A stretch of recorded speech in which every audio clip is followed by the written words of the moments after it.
সফলতা শব্দটা শুনতে যেমন সহজ, তার পিছনে গল্পটা থাকে তেমনই কঠিন।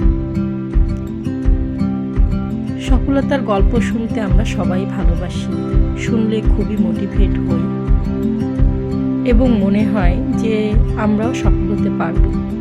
কিন্তু আসলে কি তাই? পৃথিবীর সবাই কি সফল হতে পারে? তাই যদি হতো তাহলে ব্যর্থতার গ্লানি নিয়ে কেউই জীবন ত্যাগ করতো না, সকলেই থাকতো সফলতার গল্প।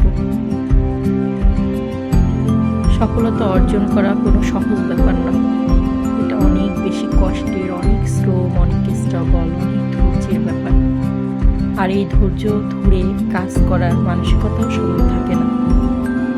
আমরা যারা বুটিক নিয়ে কাজ করি, আমরাও চাই একদিন সাকসেস হব, একটা ব্র্যান্ড তৈরি করব। কিন্তু অনেকের স্বপ্ন ঝরে যায়, অনেকে তা ধরে রাখতে পারে না। আমাদের কাজের পিছনের গল্পটাও থাকে অনেক কষ্টের, অনেক শ্রমের, অনেক ধৈর্যের। আমাদের শ্রম আর আপনাদের দোয়াই আমাদের একদিন অনেক বড় সফল ব্যক্তি করবে।